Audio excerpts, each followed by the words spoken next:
Hello, everybody. I'm your host, Sherry Kim, and welcome back to another episode of the Piano Star Masterclass brought to you by Piano League. During the live stream, you can ask us any questions in the chat, and we will do our best to answer them. You can also sign up to be a performer for these masterclasses and get a chance to perform for our live audience. Additionally, be sure to also check out our newest virtual competition, the Piano Star International Competition for students ages 18 and under. The deadline is actually this Sunday, October 25th. So today's guest teacher, Sondra Tammam, is on the faculty of the Manhattan School of Music Pre-College and the Kelly School of Music at Montclair State University. She was also the former faculty teaching associate for the late Constant King at the Manhattan School of Music. She is also the co-director of the annual Dorothy Taubman Festival at Montclair State University since 2011. And today she will be discussing the Taubman approach and how to use it to progress through repertoire. It's an honor to have you on the show, Sondra.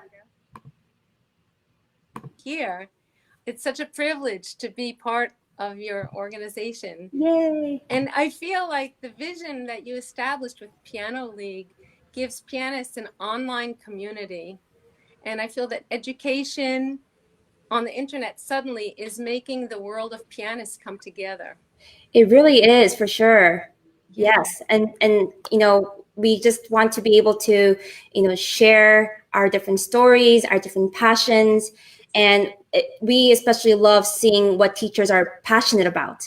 And so on that note, I wanted to ask you, how did you get into the Taubman approach, and why has it become basically your thing? Okay. So I always heard about the name Dorothy Taubman. Some of my colleagues at Manhattan School were studying on the side with her. Yeah. And then also when I went to Juilliard for graduate school, kind of heard the name a lot.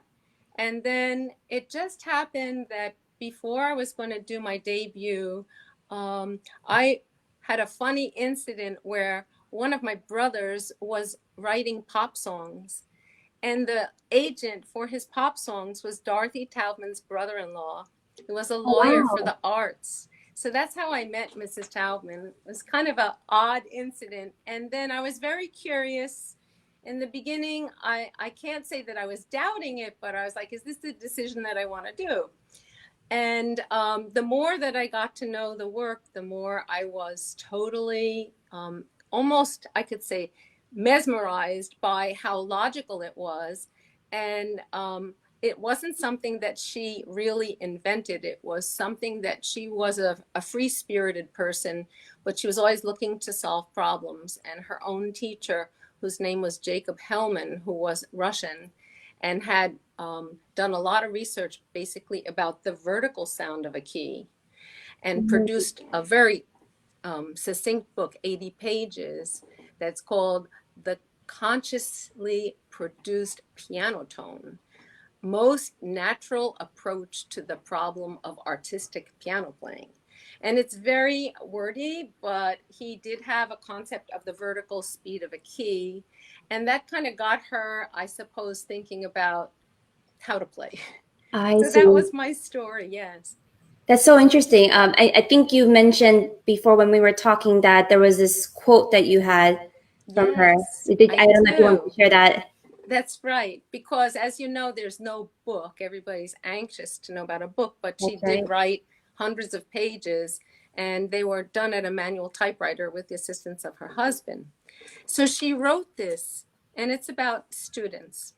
And I quote, "All too often when students fail technically, it is assumed it is a lack of talent. When students complain of pain, they're told it's good for them, that it's necessary for the development of muscles. My research has shown that pain is always a warning that something's wrong. I saw that the relationship of the piano teacher and student differed from those in other fields in a very important way. Whereas often open debate is encouraged in other fields, piano students rarely question the instructions given them. Rather than have the students follow blindly, instructions should be given with explanations that stand up to reasoned challenge. This would encourage an awareness of what works for each student, and damage would be avoided or eradicated. End of the quote.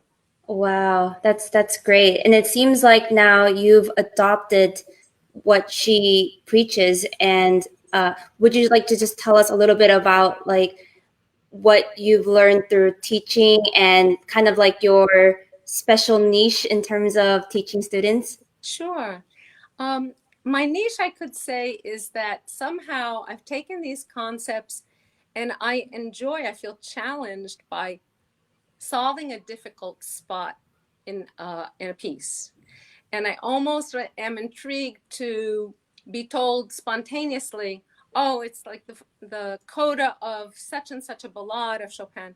And there's just this one phrase that just doesn't seem comfortable. And then I kind of go into this, you could say, basket of 10 concepts that she had and try to figure out which ones are necessary in that particular place. So that's what I enjoy doing. I mean, I did have wonderful mentors, I must say. I was in the last class of Rosina Levine at Juilliard. And you mentioned Constance Keene, but my main teacher in Manhattan School is Doris Zaslavsky, who was also phenomenal. So That's great. yeah, Yeah. so that's what I like doing. And so when you mean finding like little places to work on, you're talking about the technical side of fixing. Yeah, well, it's kind of interesting that you ask that, because the big thing that Taubman always said was the reason she started searching for solutions was to make beautiful music. And she felt that everybody's born with what it takes. That if you have the right tools, it's going to lead you to feeling like you can have beautiful tone and facility.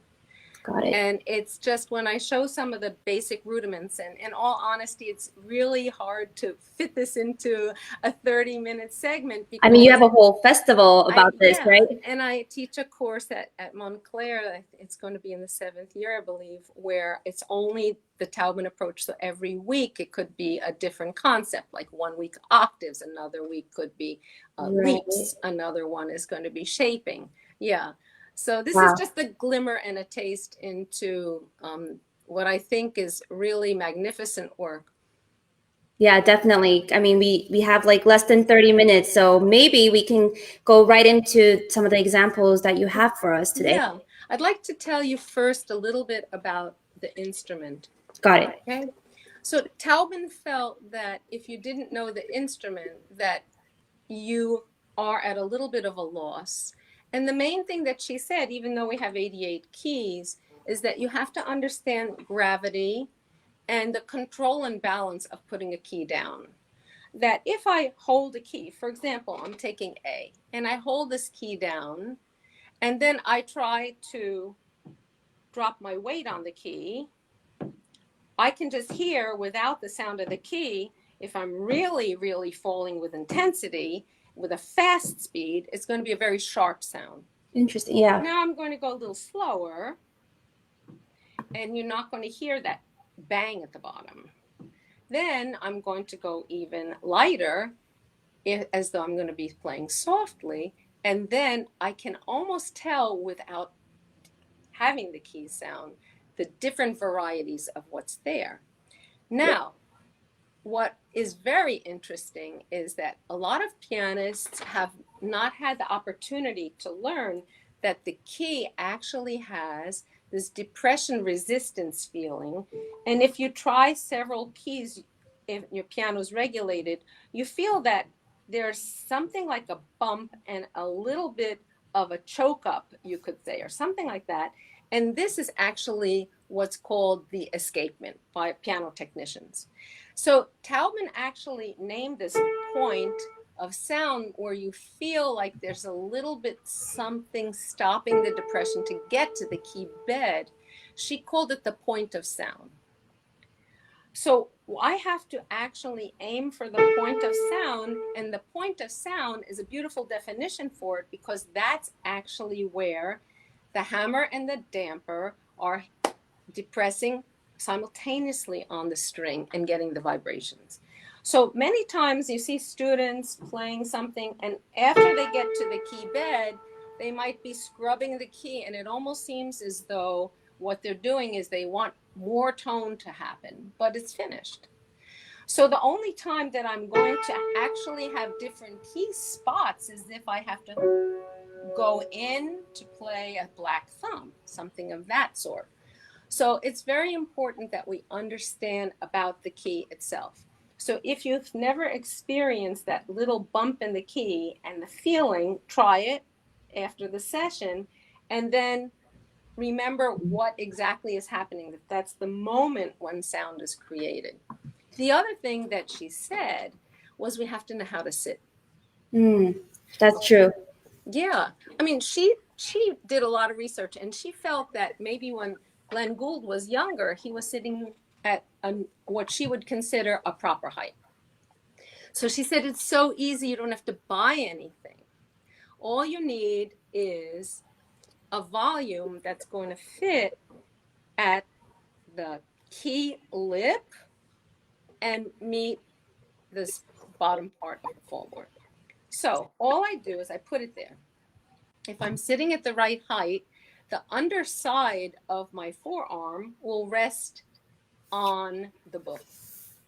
If I'm sitting too high, as you can see, I'm exaggerating, but there's no connection with the top of the book.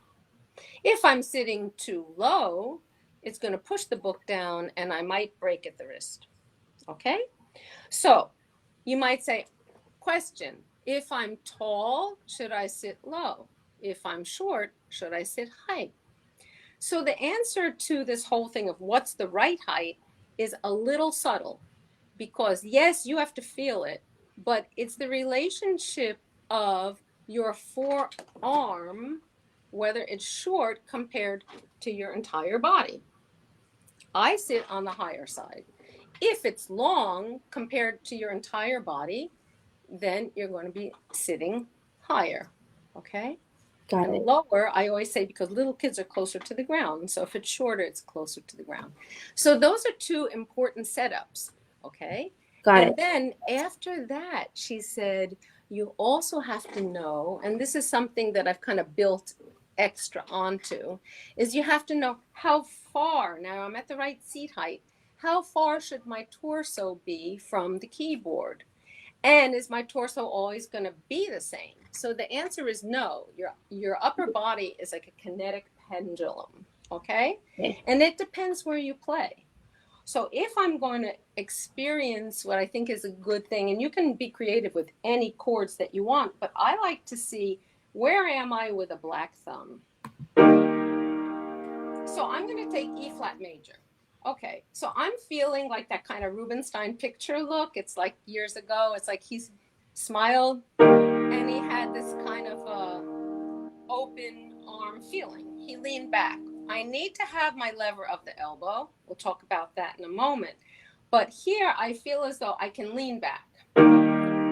If I'm going to go to play the same chord, let's say, I can do it simultaneously or I can do it at another time, but I could do one hand at a time.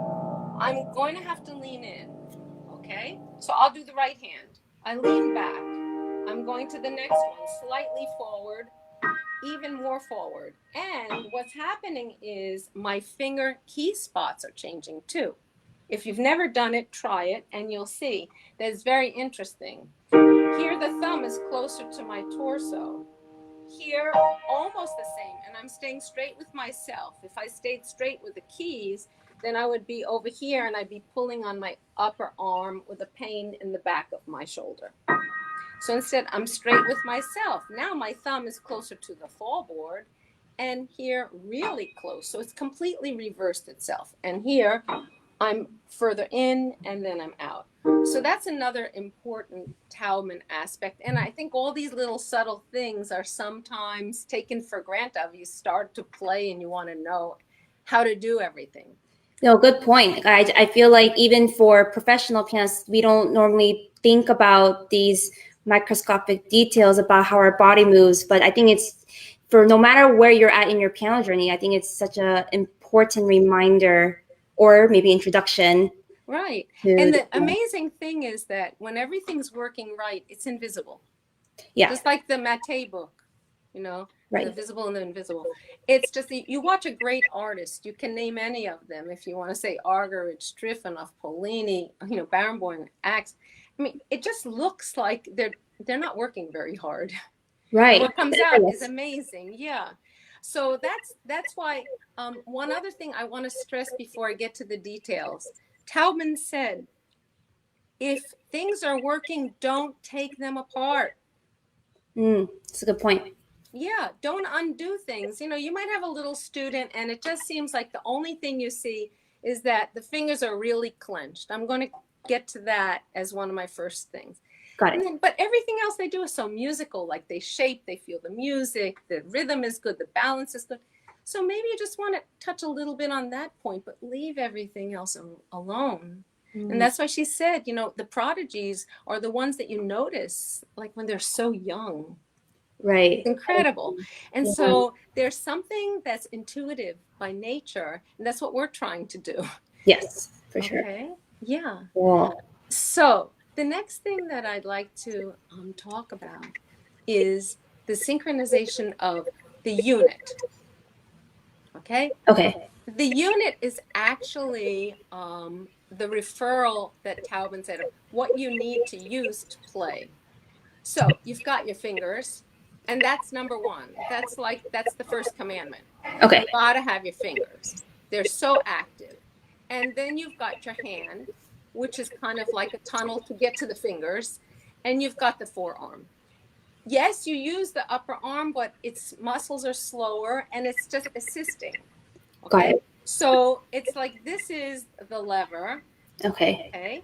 And actually, she would say that in front of your body, you can turn it as though you were, let's say, without grabbing a doorknob. It's the same reflex that you use all the time, but don't grab with the fingers. Okay. Just feel like your arm has your fingers by the side, just the way you take a walk. So it shouldn't look like this. No claw. Just okay. Yeah. Okay. So then, as I walk, by human nature, we supinate, which means that we tilt toward the pinky. So very often when kids take this unit, see, so I'm in front of my body, and it's almost like you could say I'm at 9 o'clock and 3 o'clock. I like using the clock. I think that kids are always like into like what it looks like. And then I take that 9 o'clock and 3 o'clock, and I just kind of go until I'm going to get to noon. And then I could just put myself over 5 keys, 5 fingers, 5 keys. Oh, interesting. Okay. So this is my unit. So it's almost like for kids, there are numerous things you could say. It's like my fishing rod, something like that. But the main thing that we want to do before we get to the Clementi is that you want to understand that the unit is very free, but the unit, as we work, you're going to see, needs some motivation to get across the keys and in and out, shaping the curvilinear motions, and interdependence of the hands. And the octave has a different posture. We'll see that in Rachmaninoff. And so the next thing we have to know, and Taubman was very clear to say that there are very few muscles that we need to know. The free flexors, those are our friends. The flexor muscles is letter F. It's like free, fall, fingers. And you can just feel from the main knuckle, it's almost like a bird, and I don't have to take it past 1 and 2. Okay. See? Yeah, it's almost like a chirping bird. Yeah. Okay, so the fingers fall freely, and they really have to fall together. So when I'm going to fall together, for example, when I'm going to play in a passage, for example, if I'm on the second finger and I want to go to 3, 4 and 5 have to also be sympathetic and say, I want to do that too. Got it. They're like a team. Exactly. Okay. Got it. So it's the flexor free fall. Fingers can fall and kind of copy the player. Okay. But the problem is we have an opposing muscle that's called an extensor. It's kind of like E for exit, like get out of here. And the extensor muscles lift us. Okay. And we could fight nature, but it's not going to help. The sad story of Robert Schumann's piano career is all because we can't fight nature. So what happens is the fourth finger can't work as well if I play, for example, lifting a second finger. And we don't want to isolate. This is the point, but I'm showing you why first. Okay.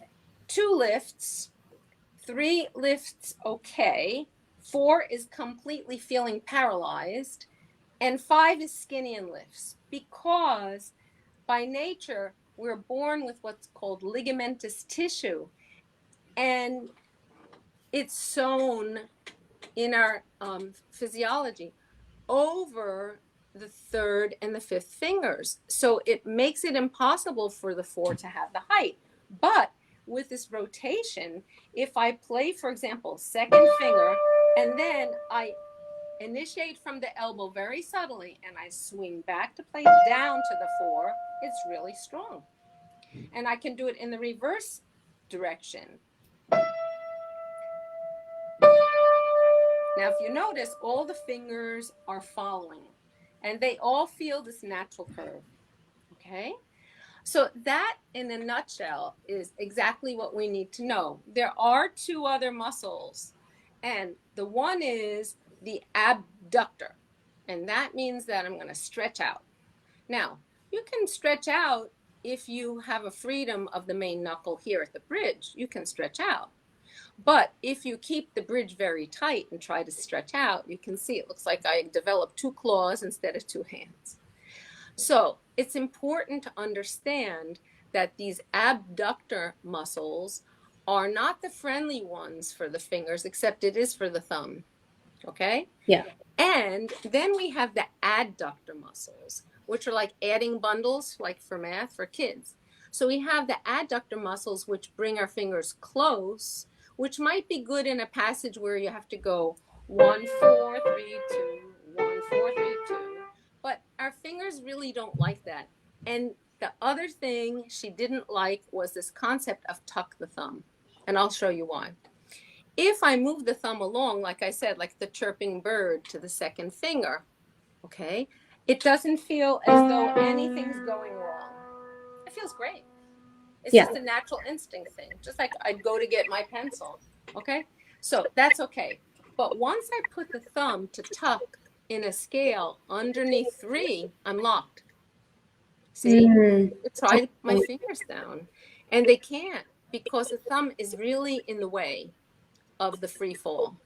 So that's another thing, so that when we do it, we really just do, for example, in the Clementi, we can open the score of the Clementi now. Sure.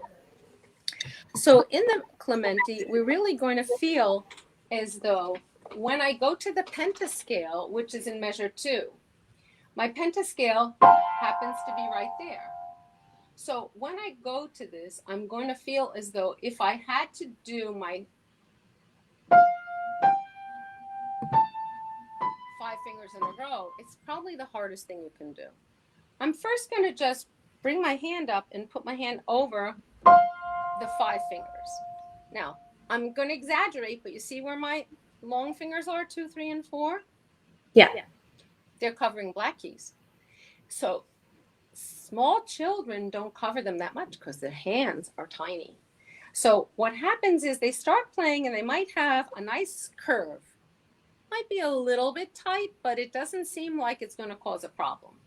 And as you develop longer fingers and start growing up, what happens is if I play with a thumb and no in and out motion, I'll do thumb on fa, and then suddenly, I'm exaggerating, but the fingers will suddenly tighten up and spasm. And the only reason is because thumb decided it's going to be on a key, and the other fingers want to play. Why not? So really, this is the place where key spots come in, where I was showing you before, like the different like locations. If I just let my thumb allow 2 different spots, like 1 and 2, just go to the middle of the key, and then you're going to be okay. I mean, there are a lot of subtleties that I can't get into tonight because of the time restriction. But if I do one and then I rotate single rotation to the second, and I just feel like I want to get to that spot, it's okay. But if I play my thumb and then I isolate finger movements and just kind of clench to get out to the white keys, that's when everything happens to make the technique fall apart. And also, if I only play with my fingers, if I play, for example, with my third finger, and you can tell very easily if you're teaching, because there's no subtle movement of left to right in the wrist area. Okay, so if I see this very subtle movement in the wrist area, even though it's initiating at the elbow, I can tell that the unit is alive. So that's really a very important focus when I'm playing the Clementi. Now, the left hand is simply single rotations. And the easiest way to say single rotations is for rotations in opposite directions. So I could tell a child right, left, but it's all I'm doing is almost as though I would be dribbling a ball or mixing a batter or drawing circles. It's like some continuous motion. What happens in the opening of this piece is that we don't really know. Maybe Clementi used the fingering 5, 3, 1, and then played the 3 spunky little staccatos. We don't know. If he did that, then the notes are right under your hand. But if most editions have now, as though it's a broken chord, so I have to use this walking hand and arm, which is actually like her third element. I talked about rotation, in and out, and the walking hand and arm. The walking hand and arm means that the previous finger is not going to stay behind. It's almost as though, sometimes I say to somebody, if you had to take the crumbs off the table, okay? So with a sponge or with a towel, I'm moving. And here, for the second finger, I didn't have to do anything because I had my major third, but from 2 to 1, I have to do something or I'm going to twist, because you see here I have the second finger in the middle of the key and my thumb desperately wants to play. So if I don't move in on the second finger before the thumb very slightly, then I'm going to have an abrupt jolt and you're going to see this turning. Okay, you might say, people don't do it. Well, carpal tunnel syndrome happens right here, usually underneath the thumb at the wrist, because of this twisting motion. Oh, wow. Yeah, so it's really important to, even if you would take this first measure and then just separate those 2 notes to just kind of get the feeling. You can even go backwards and then just put it together. Don't make a big deal about anything. The thing about the scale, and there could be a whole topic of its own, but the thing about the scale is it's actually in the second measure. Do and re and fa and sol are the same single rotation. So if I just have the crossover for the 3, 1, 2, and think of it that, it's really literally the 3 is a double rotation because it's copying the direction of the 2. Okay. So, but look how easy. I'm not going to get into the million intricacies, but it's quite easy. And then you have the pentascale. What I like to do with this piece before we go to fur release is I like to have a kid make a story, a child make a story. So it could be, we're out at the park, okay? Climb down the jungle gym. And this is like hopping in place. Where do you also hop in place? Measure 3. And then measure 4. And then when it gets soft, when you play staccato thirds, you only have to put the key down, because you know how I was explaining before, the key has this elastic kind of resilience. Right. So a lot of times kids see staccato and it's like hot oven. And they feel almost like a tightness because they're going up and down. It's like if you go like this a lot without even playing the piano, after a while you're tired, even though it's doable. And if you do rotation, it's so much easier. But if you think in one direction for staccato, okay, just down, down, down. And don't lose the surface. It's almost like a trampoline effect. And very important over here because the left hand musically says sol, fa, mi, sol, fa, mi. So the left is instigating and la, sol, and then grouping. I'm grouping from the top note because then everything it's like a domino effect from the top. And again, I have more staccatos. Now here's a really cool one. Kids get very scared of these two measures. I'm going to take it apart into grouping. Remember, the left is the boss musically. Look what the right hand has. How do you like that? So it's like if this child sees that, then all I need is the melody on top of that. That's one group. The next group is going to go from black to white, which is usually the way we'd group if we had a decision instead of white to black. Now, the end of this measure, if I'm going from a second beat, is measure 5. But it just has a left hand going with it. Finished. Wow. So grouping. So now we've already gotten on to everything we didn't shape yet. We're going to do that in Fur-Elise. But you saw many elements that really are the tools of Taubman. And I only put them where I need them. Yes, that's a lot. And that was just, the exposition, half of the exposition. Exactly. Okay, so I'm moving on to Fur-Elise. And the reason that I chose Fur-Elise is because it has another element. Remember, we were talking about the interdependence.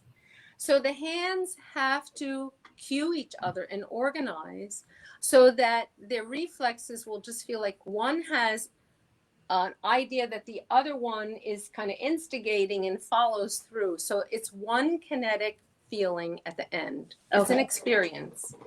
So I'm not going to spend a lot of time on the introduction, but I usually make a joke with students because this is for Elise, okay? It actually is a bagatelle, and we know that it wasn't published until 40 years after he died, but he had a girl he liked, obviously, who was Elise. So here's E for her name. E, E, E. And obviously I'm not going to play it like that, but that's a grouping for students, right? 3, 1, 2. So it's actually 3 E's. Okay. Right. And now here I'm going to shape. I'm going to shape the design under and over. And you might say, well, Sondra, how did you know the right shape? Usually our bodies will do the right shape because if I did this and instead of going over, under, and then completed the over, if I went instead of that, I went under, over, and the reverse, it looks really, it looks laughable, and it's not fun. Then the other main event in this piece is this cueing. So when I get to the second measure, I have to tell myself, these are some clues for kids that I think generally teaching overlooks. Oh, look what I have on the downbeat, 2 A's. I have an A on the second beat, and then I'm going to have the A cue the C. So that is almost as though the left hand said, I finished my A's, and now you start with the C. And then my left has to get ready, and again, the G sharp to the E, get ready. So many times, the rest is our friend. We don't want to rush, but it's our friend to get someplace. The same thing happens in the C major. And you can think how many notes are in the group, but I think this cueing is the interdependence, the main thing about this piece. The first hard place for students after they've gotten that done, and don't forget, left is still the boss, even with the broken octaves. Here's one group and a second group. And then the left is the boss on the chromatic. So you have to decide who's the boss in a way, okay? But yet they merge into one feeling. The hard place is this little transition, second ending. So I have to get my right hand ready, but I'm going to look for that clue. Just like on the measure 2, I said, 2 A's on the downbeat. Oh, look what I have here. Okay. So like I say, I'm putting together Taubman ideas. I didn't have a lesson on this with her, but it's just, I'm thinking that logically this helps. And what do the other voices do? So I have a little of this contrae motion, and that will make it easier. There's only one other kind of place that balance is always an issue, and I think it's on the repeated A section, measure 60. So most editions, like this just happens to be from a Suzuki book level 7, most editions have 2 choices of fingering, which makes a lot of sense. If you want to do single rotation, 2 1 2 1 2 1, then you're going to have a change on every beat. 2 1 2 1 2 1. If you prefer 3 2 1, you're going to have 2 groups per measure. Whenever I do that, I have to start with a longer finger closer to me and then work in. That just stops the crowding and clenching kind of feeling. And most importantly, that I'm going back to the very first concept I told you about, understanding the key, and that weight of the key. If I release and let it pop up and let the key rest, it's very difficult to control the softness and the speed. It will be very easy if you just think of it. It's almost like an elastic rebound. Okay, yeah. I'm only thinking down. Okay. So that's what I would learn from that. And in our last piece, the Rachmaninoff, the famous C-sharp minor prelude. So actually, the concepts for this one are the octaves in the opening, the leaps, and the fingering and enslavement. Those were the rest of her concepts. Okay. Enslavement is the big thing here, but we have to open with the cadence 4-5-1, which is bells, Moscow bells. And if anybody worked with Taubman, they knew that bells were her favorite kind of imagery. So what I have is a triplicate. And if you notice, when I play an octave, because my fingers can't stretch to reach the octave if I keep the main knuckle. Again, it looks like a claw. But if she used to use the word comb out the main knuckle, and then my main fulcrum or my main support becomes the wrist. And if you watch, especially women pianists whose hands have to compromise a little bit for the stretch of 8 notes, you'll see that this isn't something that somebody, for example, if you watch fabulous octaves of Yuja Wang, she wasn't taught by Dorothy Taubman, but this is instinctively the successful posture for that. With the rotations always going toward the thumb for octaves and chords, even if it feels straight. So I'm going to have different posture in my hands. This one is kind of wipe out the knuckles because it has the octave, and the right hand has the support of the main knuckle, and I feel the flexing. So that's the octave trick of the opening. And you can play without hitting and banging onto the bottom of the key. You can slow the key down and have the pedal down even before you start. It's something I learned as a child from Edwin Hughes. Put the pedal down before you start the piece. There's no law that says you couldn't. That works in many different pieces. So here we get to that other problem, the last one. Enslavement to notation is kind of a funny topic. It sounds like you've got chains on you, but in a way you do. So she said, after you finish the last octave,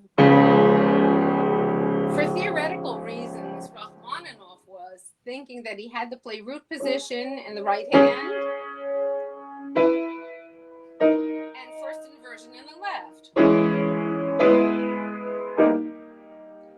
I know I just played it too loud, but just to explain to you. Now, so what happens this way is it's different notes,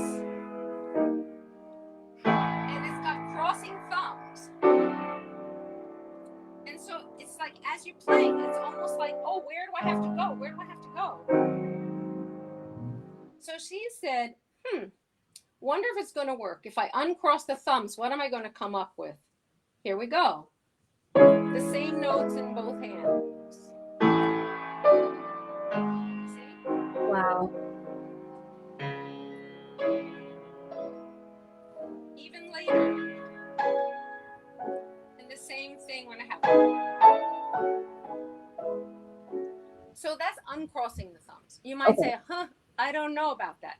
But this is kind of a funny aside that I had a student years ago from Europe, and this was the music. And the music shows you that this particular edition uncrossed it and actually gave the chords analyzation.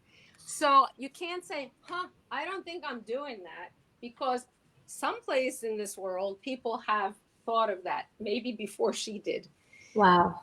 The last two things I want to discuss before we go to masterclass, the agitato. Very interesting. Again, I'm always looking to see where was the melody, where is it continuing. In the first measure of agitato, remember the melody. Look at this. We've got the left hand is the tonic, and then a little triplet B sharp.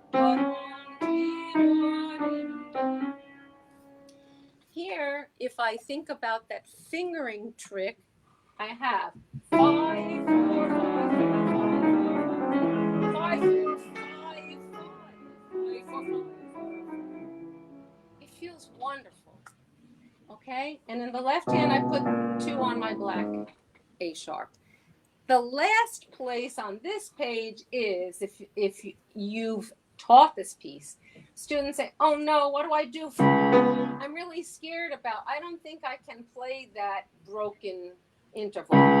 It's really hard for me.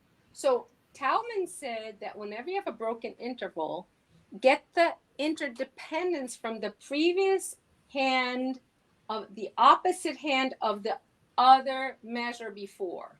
So here, the measure before, I'm going like this. E, C sharp. So it's all cued in. I play normally, but my left hand is kind of like getting a preparation as though it's a grace note from the previous measure. And if I want to go faster, I'm still thinking that it's from the previous measure. I see. The very last place is this interplay on 35. If the hands are kind of virtuosic, even if it's, you're going to lose it. So take Rachmaninoff's gift he's giving you. The right can seem like it's free to play the chords, but the left has to stay because it's the locator. See, this G sharp thumb is going to be the locator for the right hand A, and it's chromatic. And again, the D, and then the pattern starts again. Right hand leads, but there's a sense of cueing, and their 4 little patterns make the phrase. So these are subtleties. Once you know how to do it, my mind's on the music. I'm not like, oh, better keep that hand down. But they're little gems, I feel. And a lot of times, like it was in her quote, people are frustrated because maybe they're embarrassed. The teacher's very famous, or the teacher, they think, expects them to know the piece after 2-3 lessons. So I just have a sense that if you have a glimmer of this work, you can almost solve things with logic and thinking about the music, because the music is what's really giving you the answer. Wow, that was a plethora of information. That's awesome. Thank you so much again for giving us just concrete examples through these 3 pieces. And now as we move on to the masterclass, we'll have even more examples that you'll be sharing with us. So we're looking forward to that for sure. Thank you, Sherry. So basically, we're going to be moving on to that portion now. We actually have Kira backstage with us. She'll be playing for us Chopin's Nocturne in C sharp minor, and I'm going to bring her in right now. Hi, Kira. All right, so I'm going to be backstage, and I'll let you guys work on this together. Great. Hi, Kira. Okay. Go ahead.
Beautiful. I'm very proud of you. Thank you. Especially because we've had only Zoom lessons, I guess, since March, right? Yeah. Good for you. So I wanted to actually probably spend most of the time on just the opening. And then when the time signature changes from 2/4 and then into the 3/4, and then the closing page with the kind of cadenza, beautiful kind of vocal coloratura, like amazing runs. So I wanted to ask you first, because it seems like you set the mood very beautifully. Did you have a sense of what was going on at night in this nocturne? Or do you what was there something that kind of tied together the intro with the theme? I kind of just thought like, people sort of waltzing slowly under some moonlight. Good for you. Okay, that could work, sure. So what I wanted to do is this. I like the opening, and it's always a question for musicians. When a composer says things twice, and I remember it's kind of a funny thing, but everybody has a different sense of humor. So Mrs. Taubman in a master class, they were 2-week festivals up in Massachusetts in Amherst College and then Williams College. So she would very often use talking on the telephone for a repetition, and she'd say something like, hello, hello. And she'd say, it's human nature. It's almost like if you saw nowadays on caller ID somebody you really can't wait to talk to, it's like, hello. And then you see caller ID, it's like somebody you really rather not talk to, maybe like, hello. Okay. So the thing is that Chopin said the same thing twice. And he just didn't pick those notes. He's got a reason for them. So I want to go over how you did it nicely, but how you might think about it as you play this piece in years to come. So the downbeat, the first beat, has the C sharp minor, first inversion, and he's got the root there. Then he says he's going to move to more C sharps. See what I mean? But the melody is going to, and then he takes a little breath, and then he says, oh, I love chromatic, because that's kind of intrigue, right? Get it? Yeah. So now, what I wanted to do, because we never actually did this, I searched around and I said to myself, why is it that introduction with the first 3 notes on the melody line? Does he ever use it again besides on the repetition? So I looked in the beginning of the theme. You can see it.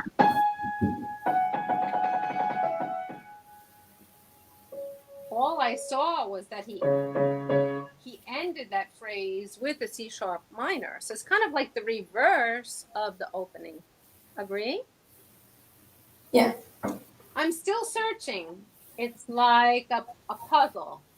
Now I come to the measure where I think, measure 7, I might find the answer to what I'm looking for. Aha! I see for the first time a dotted rhythm. But now I see,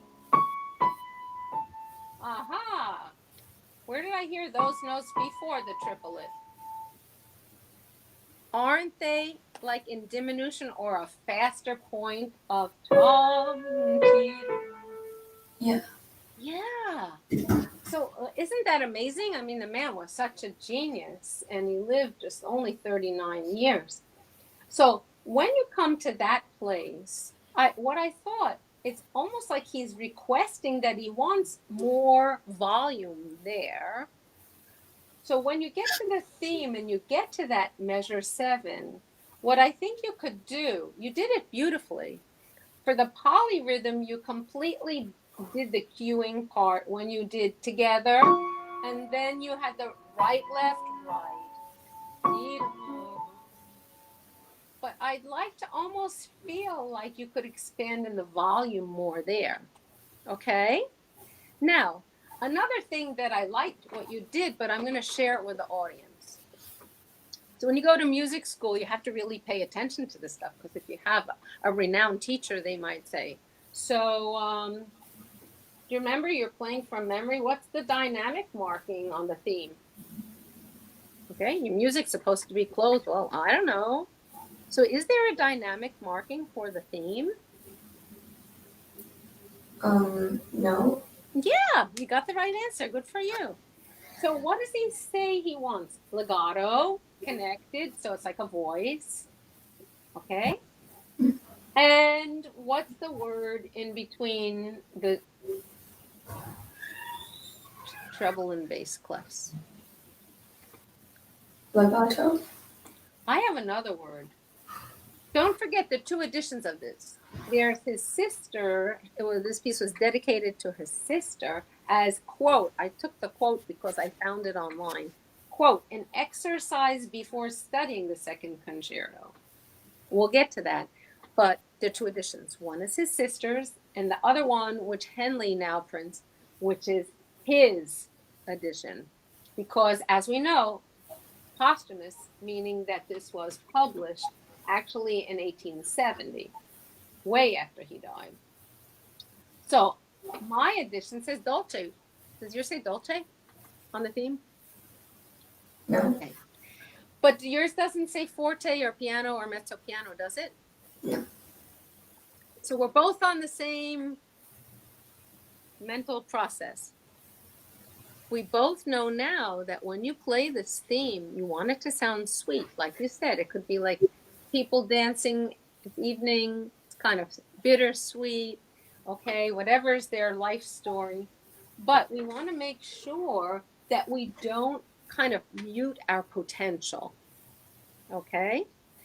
So what I like that you did, because I remember at one point when we were doing the shape of the left hand, it's very often that students will almost feel like they have to play one of the left hand notes as they shape the design with the walking hand and arm. You did it very well because you didn't make it bump out. But sometimes students will play and a note will just kind of bump out.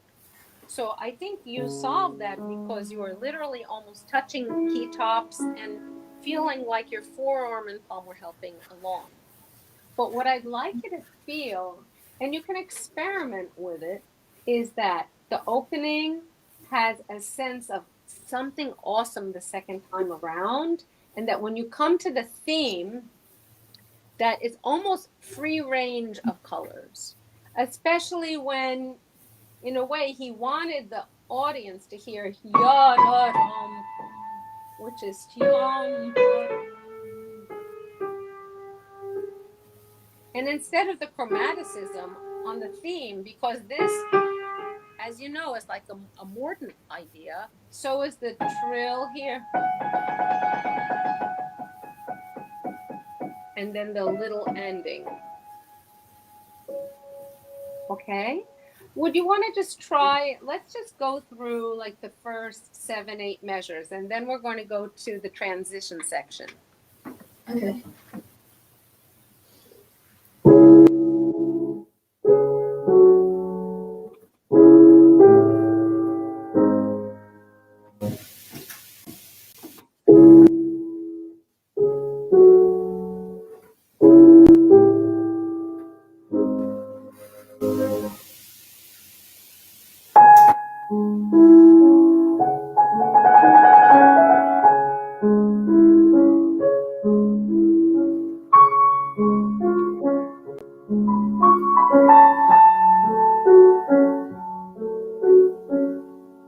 Okay, good. All right.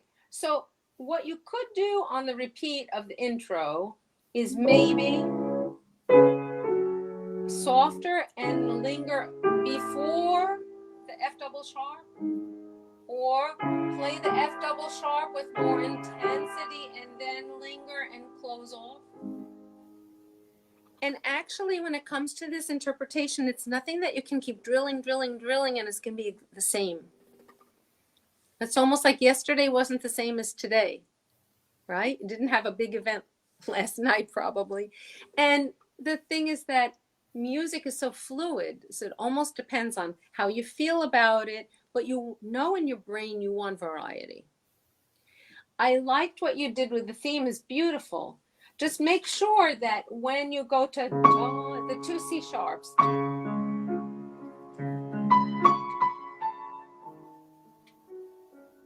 it's almost like it's crying to be the highest notes. And then if you look, he doesn't have high notes until you get to the first cadenza with the triplet.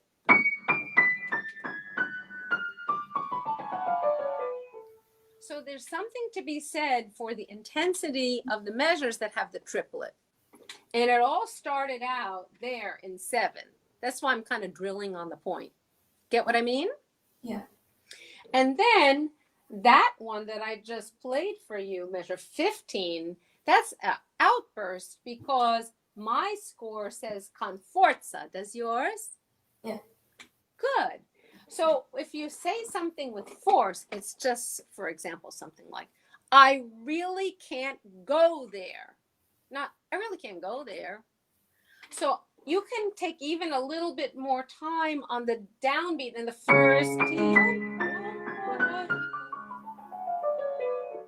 And maybe unwind at the end. Okay? So it's almost like I like everything you're doing, but don't be afraid to exaggerate here and there some of those ideas. Then we keep going, and I have to compliment you that after you finished the first section and he went into A major,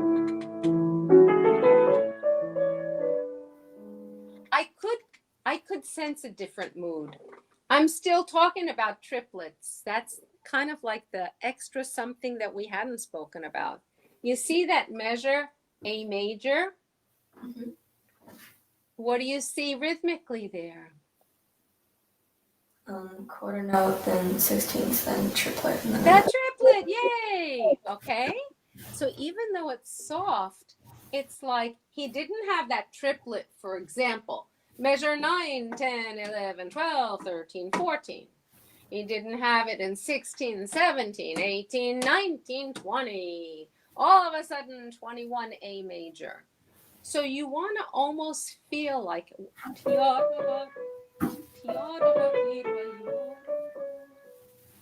that they don't match, like da da da dum, dee da da dum.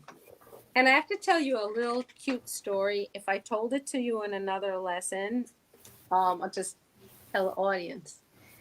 I had a teacher, and it wasn't my piano teacher, but at Manhattan School, I had a teacher, and I believe it was keyboard and studies, reading chorales and things like that. And I can still picture his face, and he used to say to us, if you can say it, you can play it. If you can sing it, you can play it. So I would say there's nothing embarrassing. Sometimes I ask students, for example, advanced talented students, can you count it out loud while you play? And they're like, I know the counts, and we're all great in math. I can't do that, okay? So sometimes for the flow of the music on this pianissimo, I loved what you did. If you want to make it really special, maybe you have to sing. Maybe you're going to say, oh, I want more time on my 16. Okay? You can fool around with it, but it kind of gives you an idea of how it would be sung. I'm sure you did that when we go to the measure that has the first little grace note. Because we worked that out. And the same thing happens on because many times students play and treat the grace note like it's a 16th. It's a little flourish. He's going like ta-dum, bum, bum, ya-dum, right? Okay. So now let's go on. And there were a couple other triplets and the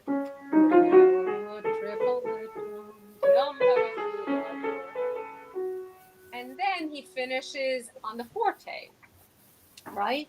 And then pianissimo. And here comes the triplet. So we almost could say, like, fool around with this like on your own, but almost like you want the measures with the triplets to make sure that they don't go da-da-da, but more and less, like he said there, or sometimes less and more, like he says, for example, in the measure 21. Something interesting happens, and I like the idea that you said a dance at night, because when I get to the 2-4, Okay, I know something's going to happen. So it's almost like key change, change of time signature. So that's a transition. That must have meant a lot to Chopin as a composer, because he wanted to get into this idea of the triplet, because as I mentioned in the history of the piece, that's a theme in the second concerto. And he was only 21 when he wrote this piece. It's amazing, right?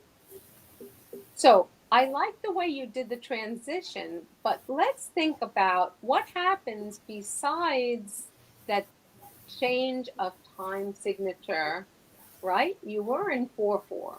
Then he goes to 2/4 to kind of put the brakes on, and then he goes to 3/4. So a 3/4 with an accent on 1 could be a waltz.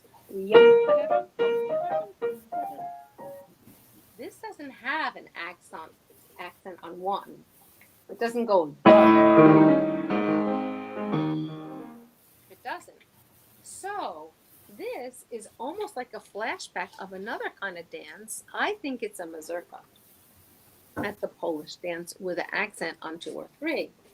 So what I think we have to also look at, because this is one element that we never talked about, is that triplet that started back in measure 7. This is the first time I was doing like this whole search up until now. Did you see a triplet in the left hand until you get to the 3/4 measure? No. I didn't either. So I think, in a way, by putting that triplet in the left hand, it creates the dance of the mazurka, or a different mood, whatever you want to think of. It could be that they just did a different step in their nocturnal like dance that they did. Okay? But when you have then soft suddenly, and then what we did was we shared the hands, right?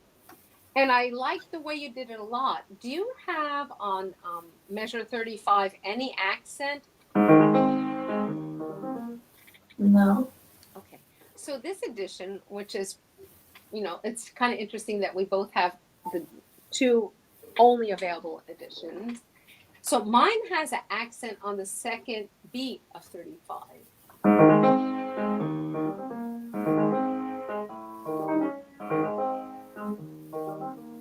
So I was thinking what you might want to do, because he says after there, sempre più diminuendo, right? Yeah. So why don't you try from, let's say, 35, when you have less, making the one that has the B sharp with the dotted quarter on the second beat. Can you make that a little bit of a more important measure than the following one?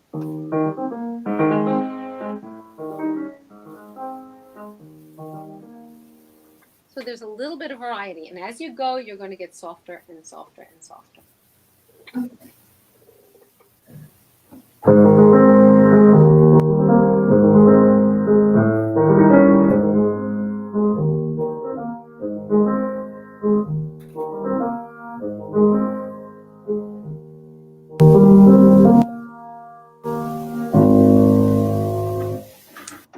Very nice. So I'm just showing you a little bit of variety, and that somehow made the 2 measures feel like they were one motivic design. I like that. It didn't kind of just sound like we're playing triplets and triplets in the left hand and triplets, okay?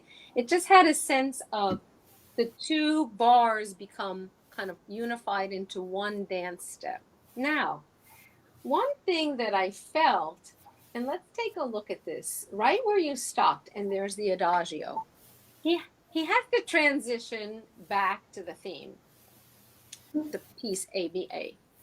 In the adagio, I love the poetry that you play, but I'd like to know, even though it's really slow and it's the first time he goes back to 4/4, could you tell me the value of these notes?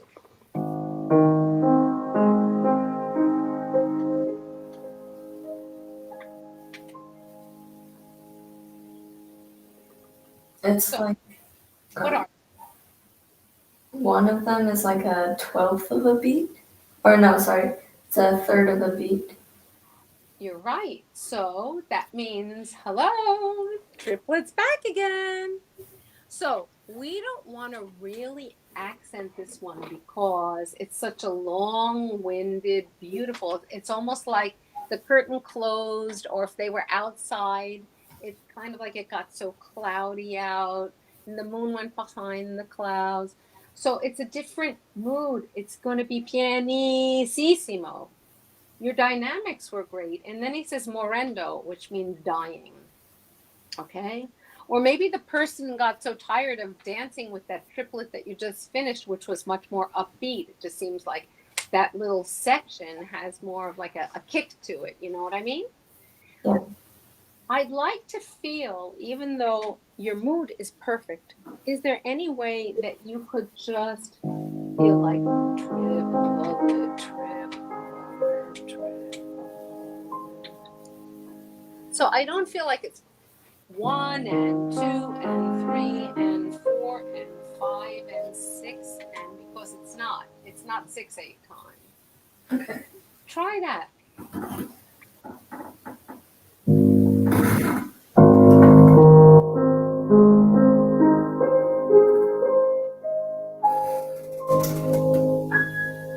Excellent. Good for you. Now, then the repeat comes back, and the only place that we really should know that's different, so that for memory purposes we don't go back to the beginning of the piece, because it has happened. It doesn't have to be a student, it can happen to famous artists, that there's a subtle difference between a first time and a second time. What I'm talking about is measure 15 went to an F sharp, the one right below middle C. This one on the recap has the same left and right button.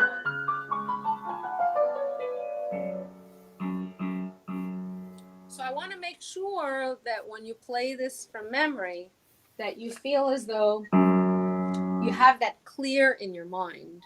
So you don't find yourself going back. Okay? Now, before we conclude, there was one place that I feel a little rushed, and that is the first cadenza that you have on measure 58.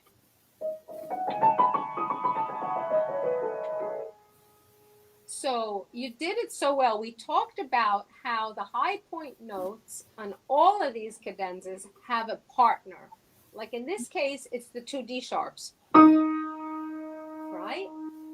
And the next one, we also have the two D sharps.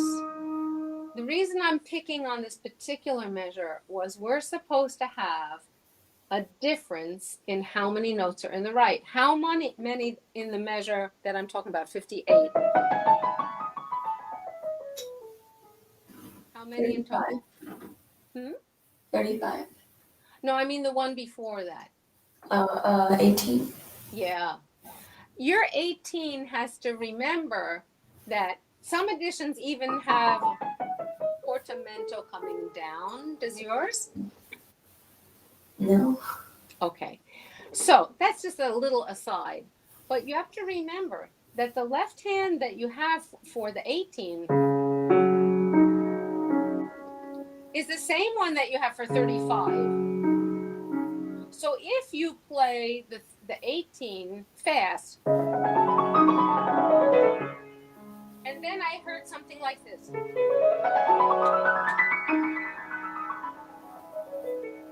you think your left hand was in the same tempo both times? No. So this is what we want to try to perfect, is the 35 is a little stretching it, but we want to try to make sure that if you'll be slower when you have 18, then your left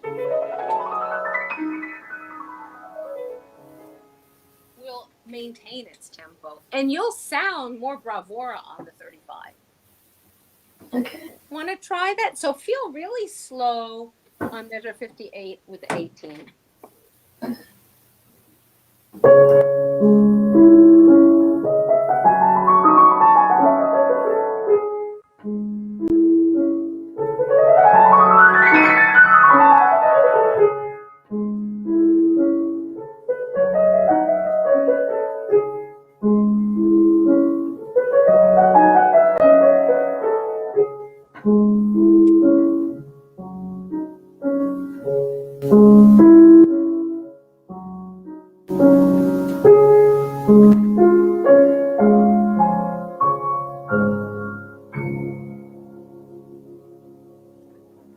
Yay, good for you. Excellent job. That was a pleasure. I'm glad that we got to do this. Great. Thank you, Kira.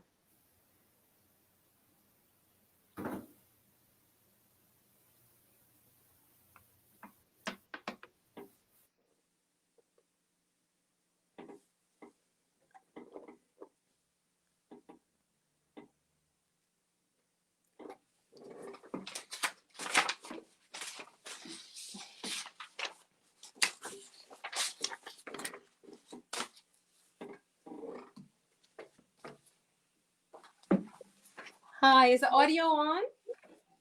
Yeah, for me it's on. Great. How are you, Jamie? I'm good, thank you. Great. Good to see you.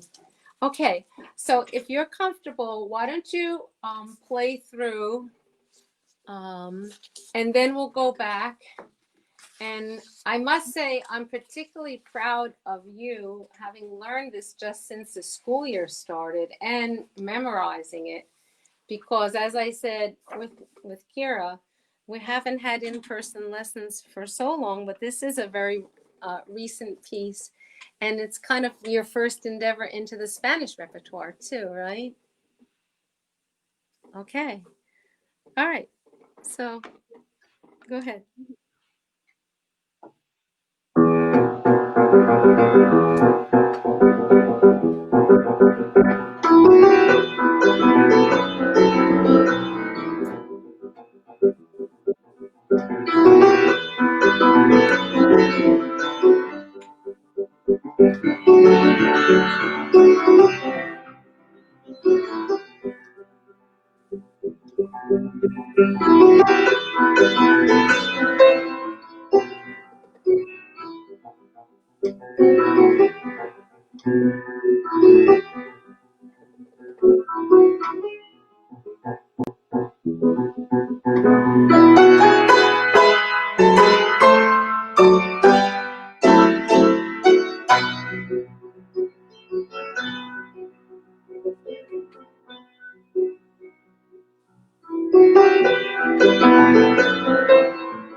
Thank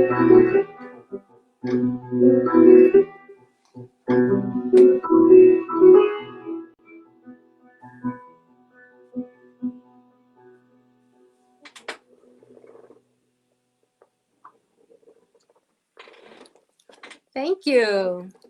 Really nice. Excellent. Okay, so let's talk a little bit about this piece. And I remember when you selected this particular piece, I had told you to listen on YouTube to one or two other selections, and you chose this. Okay, so why did you choose it? What do you like in particular about this piece, and what do you sense is the scenario that's going on? It's not a nocturne, okay? So what do you feel it is? I feel it is like someone is really singing and more of the ABA format where two singers actually change on the stage, and it really interests me. Oh, okay, that's a nice concept. Okay, so I'm thinking about the title of the piece. And also, it's very important, especially you're a junior in high school, it's very important for you, for students in general, to look up the history of a piece or look up the history of a composer and kind of get a sense, especially because it's a different culture. And the first thing is that although Granados did study, I believe, for 2 years in Paris, that he was a real nationalistic composer. He was so in awe of the art, Goya's art in particular, because he wrote the Goyescas. And he was so into the heart and soul of the local music of his country. And I agree with you. I think it is a singer. And I looked up something, and they actually have what's called a vocal style of a flamenco dancer and singer. And it's called canta gondo, Gondo. But in Spanish, I think the G is pronounced with the A. Canta gondo. So I think you're right on target with that. Now, don't forget the sad thing about Granados is when he wrote this, he was it was 1890, and he was born in 1867. Okay, so he was still quite a young man. The sad thing is that he had been invited to come to United States, and then he was invited to visit the White House and changed his plans how he was going to get back to Spain with his wife. And they had to go from England to France on a ferry. I think I might have mentioned the story. And the ferry was torpedoed by a German submarine. And he actually survived, like just for maybe a couple minutes.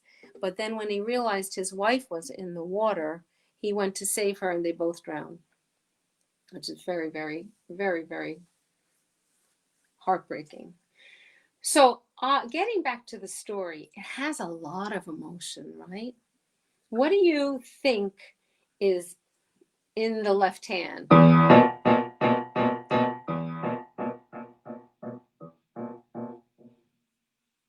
It's like a guitar strumming, and maybe also like a tambourine or a percussion. Good. I totally agree with you. So actually, in the one favorite recording I have of this, which is Alicia de la Rocha, she's like the queen of all Spanish performers. And she studied with a man whose name was Frank Marshall. And Frank Marshall was a student of Granados. So it's like firsthand. When she plays the opening in the particular recording I heard, it's almost as though maybe castanets are happening with the guitar strum, or maybe somebody's heel of their boot. It almost seems like she says, aha, this piece is in E minor. I want the audience to know it. So it's almost like she gives a fermata and a full forearm feeling. The fermata is just to enjoy the moment.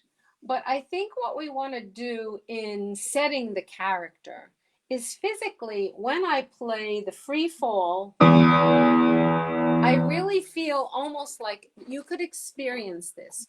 First, free fall into your lap, almost like I sometimes give this image. You don't have to be higher than this. A shy person in class, teacher, I have a question, but teacher doesn't choose you, but that's about how high you raise your hand. Not, hi, I know it, but you're here, right? Okay. So teacher, I have a question. Then from your elbow, just drop into your lap, almost like it smarts your lap, like it's kind of like a fast fall. Good. Okay. Did you feel that reaction on your leg? Yes? Okay.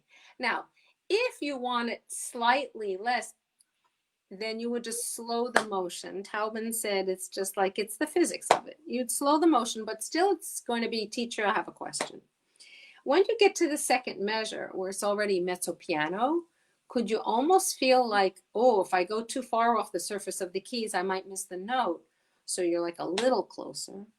And then when you get into the third measure where it's tapering off and he says, I want it piano, could you really just be almost on top of the keys? Okay. So we have 3 different ways. If I were to just play it as an open fifth, okay, the perfect fifth. And then the second one is closer, and then the third one. Okay. So I want that to come alive. And then, do you have any accents on these grace notes? Measure 2, the first grace note. Which beat on 2? The second beat. Second beat? Interesting, because I have a popular edition. I think we talked about this. Okay. And I don't have any accents, but we both have the diminuendos, right? Okay. Yeah. So physically, I want you to almost give a little bit more like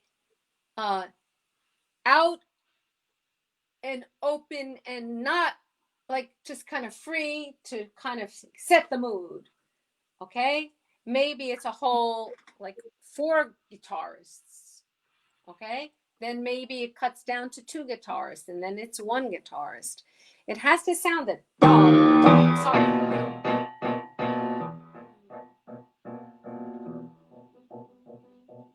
Okay, so you want that to kind of settle down.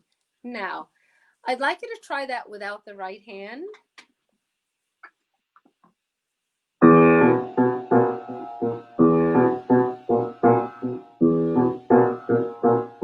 Good. Okay, now let's talk about, because it's a grace note, and a grace note that's going, it's actually what we would call, in this case, because some editions might have the line through it, it could sometimes be referred to as an acciaccatura.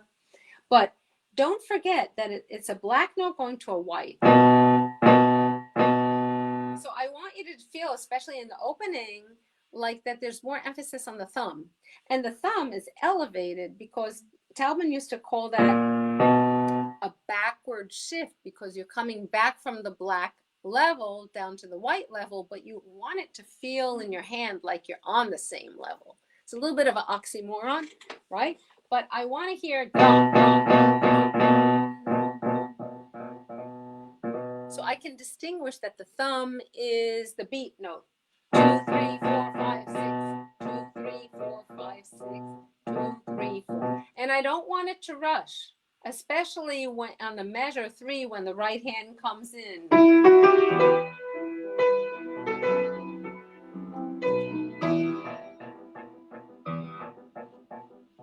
Because the singer, she's kind of like making a grand entrance.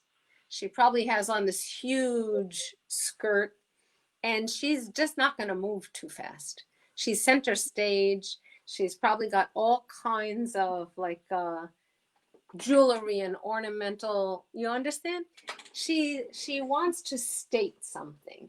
So I'd like you to feel the cueing was good when you had the beat in the left, when you had 4, 5, 6, 4, 5, 6, because we were talking about this.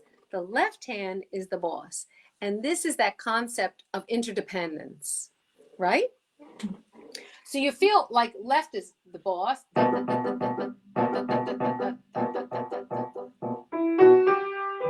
Okay, so let's move on, but think about that idea so that it really seems as though it's natural to you. I felt almost like the dynamics now really were right, but I felt like the timing of this, it's almost like, I don't think you're playing fast enough for the singer. You better kind of step up your tempo. It's almost like the reverse. She's walking on stage, or maybe she's in a cafe, or she's in the town square, and everybody's got their eye on her because she's singing this. Now, so when you did the theme, what I thought you did very well, so take your time into the introduction. I like da da da da, but again, I was thinking, when a composer decides to play the same tone in a 6-beat measure 3 times, B, B, B, why didn't he go?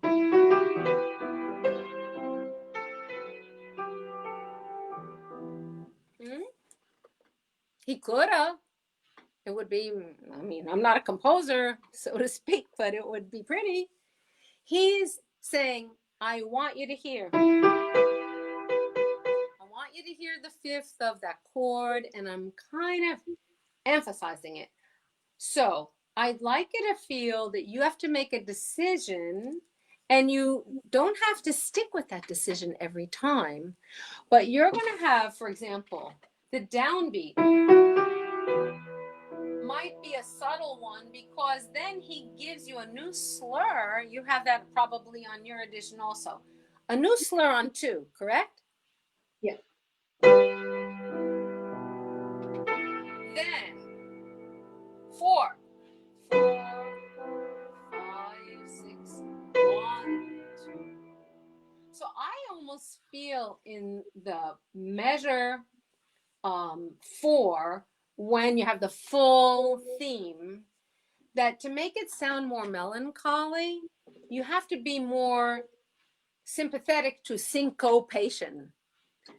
Okay, you're excellent in math, so I want you to lean on 2 and 5. 1, 2, 3, 4, 5. 1, 2. And you might on the next measure go 1, 2, 3, 4, 5, 6. The next time, 1, 2. You might give more on 1. But again, it's just like when I was talking in my lecture earlier, it's like when a note is presented in that measure, and maybe that same measure comes repeated another 3 bars later, be flexible in this style, okay? Particularly, it's very elastic, okay? So work on that idea. What I want to do is now, and it was a little bit in the transition of the listening, the connection was a little bit hard in 1 or 2 measures. When I heard the D major, so D major starts on measure 9. So she's starting on the downbeat with the 16th notes. She never did that. She always did her 16th as an intro from the previous measure. Da, da, da, da. And the B was a downbeat. It was an 8th note. And then the next measure, B is an 8th note. And then she repeats, okay? So D major, he's so clever, and he has that, he's captured like the depiction of Spanish life. So he wants a new rhythm. So when he does the left hand, you were really good at that, because I could even notice your elbow was flexible, because if the elbow got locked where the pinky is, it would have been really difficult to get your thumb. So those kind of movements of the forearm combined with the hand and fingers. Those are really, I think you've got them down very well.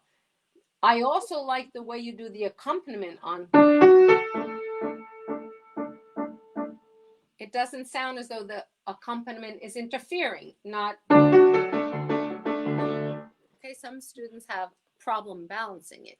Okay, so you went deeper beyond the point of sound, and you really feel like you're on the key bed. And this one, the thumb is playing out, but then I wanted to hear in the measure 11 where suddenly it's a distorted syncopation. Out of the blue, no longer does the left go 1, 2, 3, 4, 5, 6, even if it had a chacatoras. He switched. So I couldn't hear, and honestly, maybe it was in the transmission, I couldn't hear enough of 1, 2, 3, 4, 5, 6, 1, 2. Because suddenly the strumming guitar is the G played by the right hand, and the left hand is the syncopated. So could you start maybe on 9? Taking your time, because you got to take your time to kind of say to the audience, guess what? 30-second notes are here. Okay, try that. And then I want to hear that 11 where you jolt the syncopation. It's almost like if somebody was caught off guard. Okay, try those 4 or 5 measures.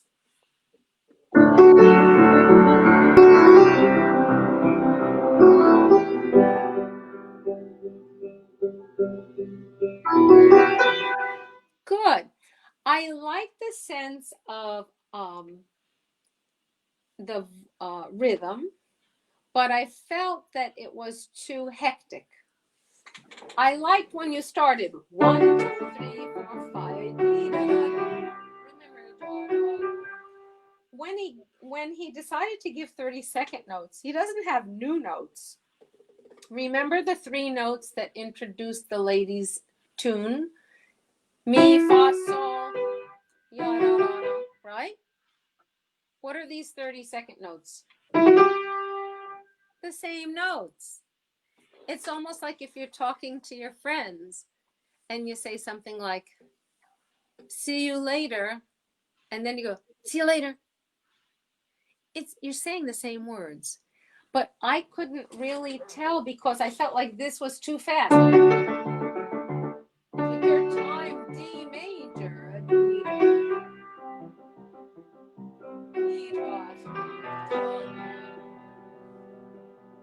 Don't be shy to exaggerate. You're on the right track. We're going to go to a different place, but work on that because it's not, for example, if you were playing in a classical or Baroque style where somebody might say to you, you know, I can't feel the pulse of the piece. Okay? This is almost your big opportunity to be flexible and fluid and feel as though you're in, you know, that southern region of Spain, enjoying, you know, like everything there. When you got to the octave section, again, I think that physically that you were comfortable. I like the idea that you had a sense of very accented. And I just wanted to ask you if when you played loud, did you feel that you also did the 1, 2, 2 and 5 like we have in the beginning of the piece? And then this you did well. 1, 2. And then 4, 5. And then when I'm playing all these chords and you did them well, I just feel like my hand is kind of open and supported by the wrist because they're expansive. What I wanted to talk about was, do you feel like getting to the fortissimo on that the measure 22? Do you feel that for the interdependence that the left hand moves sooner to get to the B?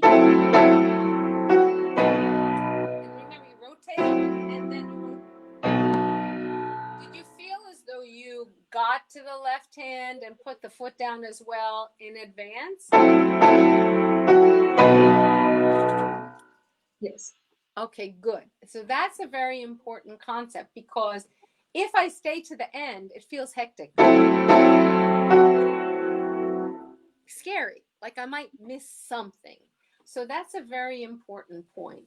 And I liked very much, again, just exaggerate your retards, especially when you got into the E major. On the E major section, I liked the way that I could hear the soprano, and it could be the same lady or it could be another lady who is her friend and is singing a different song.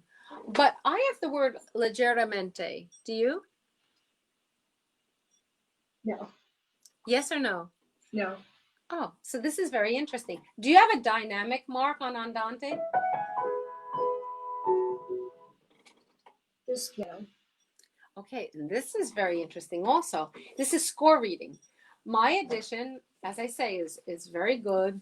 A lot of teachers probably have it.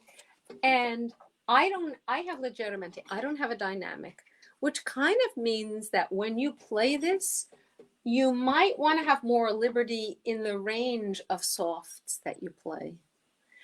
I didn't feel as though when he changes to the E major from E minor, which is, as you know, the parallel major, I just felt like it had to have a little bit more special, like a tear in your eye. Okay? Could you try a little of that until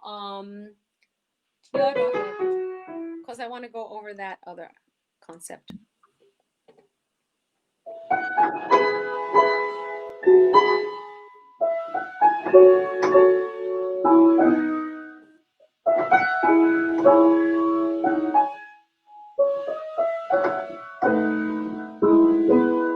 Okay, now, so again, how many B's do you have in the measure? 2. And then, isn't that those same 3 notes that she sang? Yeah. Instead of, now, so instead of the minor third, the major, so the G sharp is important. Now, as you go on, so develop that without feeling a rushed sense. Now, that what I wanted to bring out, because this, then the piece goes back identically except for one little ornamental something. In this middle section, as you go to the next part, this sounds almost like they're dancing. And then a different color. When I get to measure 44, I split the hand. It's not written in my score, but I feel comfortable going 5, 4, 3, 2, 1, 5, 4, 3, 2. And I play the C sharp B in the left. And then soft. And then over here, I have to do it as it's written because then the left hand. When it repeats, because he was a pianist, I kind of feel that if you want to try that, you can. But as it repeats, I'd like to hear you do one other thing. When it repeats, isn't this a duet?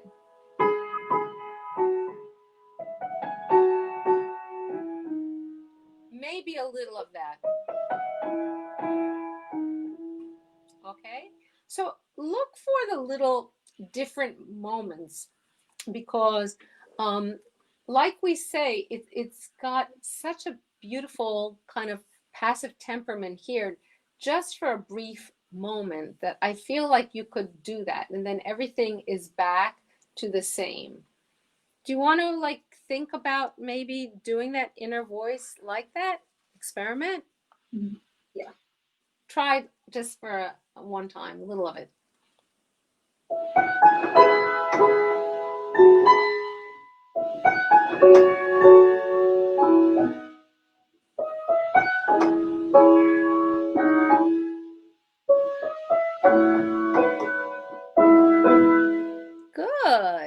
have the idea. So then the piece repeats. And the only kind of clever thing is the next to the last measure is normal, right? Right? And then the syncopation comes back. Okay? So those last 3 bars should have a sense of really showing the audience, even if you have to do the molto retard.